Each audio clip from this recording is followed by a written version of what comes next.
Hi Sequels friends! Today I am sharing with you a fun, creative, and informative video that is perfect for a dark and dreary fall winter day like we are having here in Asheville, North Carolina. Have you guessed? It is a good old-fashioned thrift flip. Yes, I have only done one other one of these on my channel, but looking back at my videos, you guys seem to really respond to it. And I'm doing thrift flips around the house all the time and just not sharing them with you. I know, I am a really shitty YouTuber. So I figured I will do my best to share this one, get it on tape, and share it with you guys. So that is what we're going to do today. I am going to show you two jewelry boxes that I picked up at Goodwill and how I easily repurpose them with a little bit of elbow grease and a bit of paint. And wow, what a difference a little bit of effort and paint makes. It is really amazing. I really love the way they turned out and I can't wait to show them to you. So let's get right into it.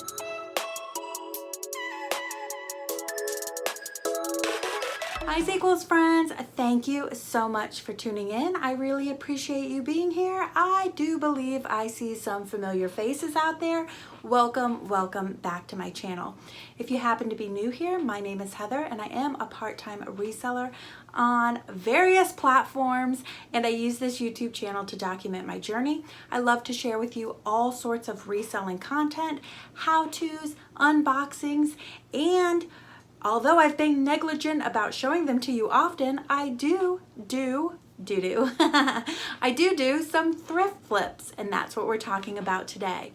Why the heck did I get jewelry boxes? Well, I am a huge fan of Alicia English. I'm sure many of you guys watch her. She is a home decor and an amazingly creative DIYer. If you don't watch her, I will link her channel below. I've been watching her for years. I just love her thinking outside the box creativity, and I'm also really enjoying their new renovation of their very old home. And I happened to be watching one of her older videos, and she talked about how one of her first forays into flipping, as she used to be big time into flipping furniture on Facebook Marketplace, one of her first forays into doing that was actually flipping jewelry boxes. And it makes perfect sense. They're usually made out of wood. They usually need the same cleanup, sanding, and paint that bigger furniture would need, but you do it on a smaller scale. Well, I have done that with a couple pieces of bigger furniture, but it's been a couple years since I've done it. So I figured I'd dip my toes back into the waters by starting out with these jewelry boxes. And I gotta tell you, just a little elbow grease and some cheap little sample $3 and some odd cent little vats, buckets, pots, what do you call them? Pots of paint really made a huge difference, and I'm really quite pleased with the way that these turned out. So what I'm going to do today is we're going to flip around, and I am going to show you the entire process of what it entailed to revamp and flip these jewelry boxes. So let's get right into it. Here are the two jewelry boxes that I thrifted, both from Goodwill. They are already in the process of being sanded in this picture. The first one, two faux drawers at the top, a real drawer at the bottom that when you pull out, it does play music with a beautiful mirror in the inside. And here is the music box that I realized once I got home. This beauty only cost me $5. This one I ended up paying up for. It was $8 with 4 drawers and a really pretty painted window, which once you open it has a mirror, some ring storage, and a necklace carousel. To get started on this project, I ended up using some painter's tape, a tack cloth, sandpaper, and a paint roller, which I ended up switching out later to a paintbrush. To update the hardware, simple and easy, I used some spray paint. I selected 3 colors because I couldn't decide which one I was going to use on the flower, and I ended up selecting a green, a creamy buttery color, and a charcoal. The first step was to remove all the hardware. You can see here I did break one, but nothing that a little bit of glue couldn't fix. To get started, you really need to sand everything down. I'm just using sample paints. This is not, I did not use primer. This is not a paint and primer. You could definitely do that as well. Use a primer on this, or upgrade your paint to a bit more expensive paint with a paint and primer in one. I chose the option, since the surface area is really small, just to sand it all down, and that's what I'm doing here. After everything was completely sanded, I gave Max a pet on the head, because you know nosy Max has to see what's going on. And then I just took a simple microfiber cloth. This is an old one from Grove Collective, and I just wiped down the whole thing. The goal here is to get all of that sanding dust off, so you have a nice tacky surface that is going to, the paint is going to adhere to it very well. Easy peasy, just wipe the whole sucker down.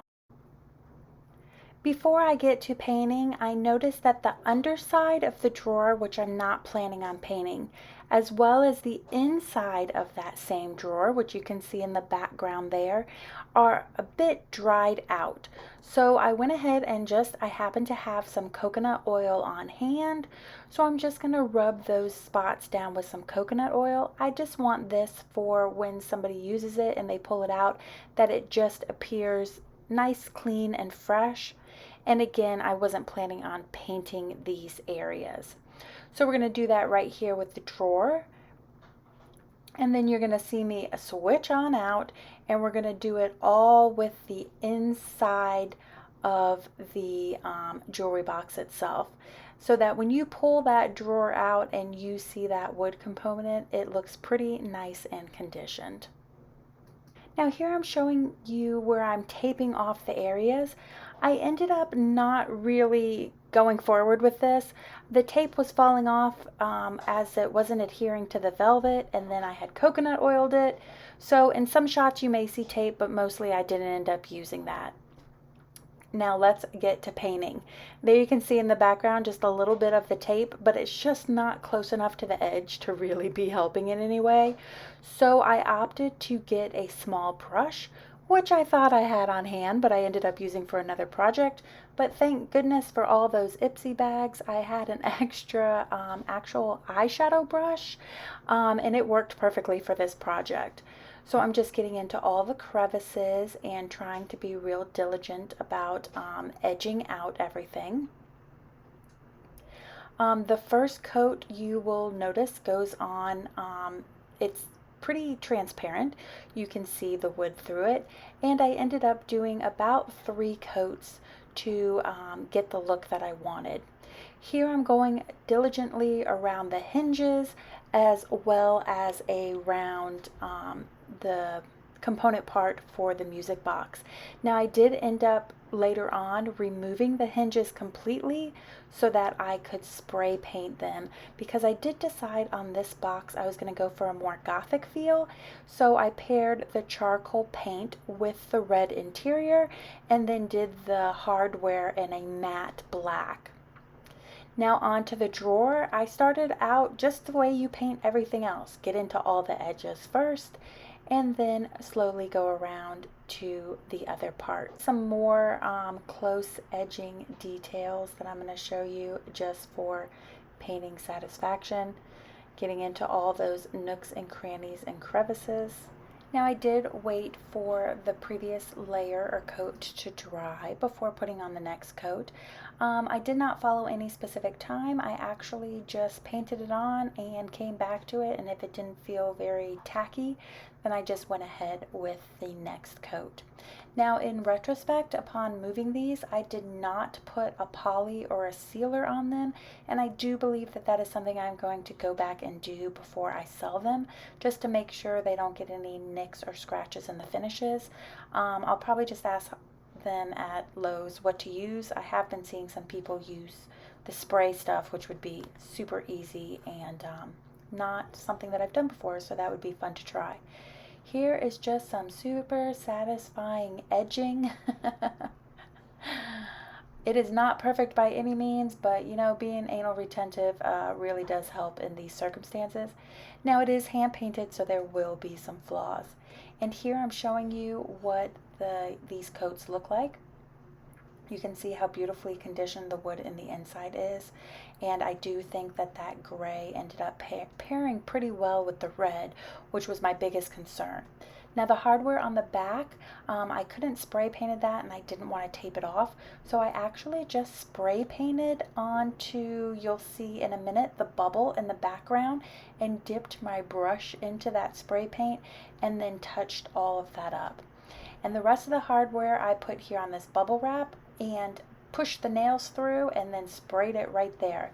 Let's see what they look like finished.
So what do you guys think? That was a pretty easy process, right? So I really love the way they turned out. I am flabbergasted by the green. I am just in love with the green and the gold. It goes with nothing in my house, but I am enjoying it sitting here, back here in my office, just so that I can look at its loveliness on the regular. I do believe I'm gonna go ahead and list these on Facebook Marketplace. I have no idea where to start them because the prices are all over the place. So in true to me fashion, because I am a greedy bitch and I will start it out high and lower the price as needed, I'm probably gonna start at 40 bucks and kind of let the consumer send me offers to give me a better idea of where the price point should be. If you've been watching my channel for any sort of time, you've been looking in on my videos, or you just have not run scared away from my rambling on, then you might as well go ahead and do it. It costs you nothing, and it not only means the world to me, but helps my channel tremendously. So do consider hitting that subscribe button, and don't forget to ring that bell so that you're notified every Tuesday and Friday when I upload new videos. If you do decide to do this and you post it on social media, by all means, please do tag me either here on YouTube or sequels.boutique on Instagram, because I would love to see what you guys came up with. And thank you so much for tuning in. Enjoy you guys this weekend, and I will see you on Tuesday with some new reselling content. Take care, everybody. Bye-bye.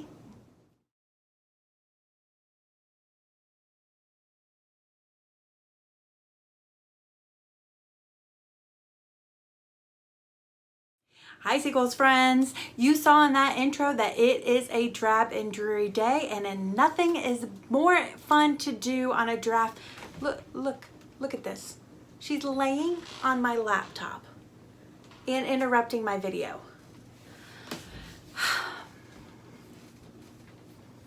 And causing the lighting to change.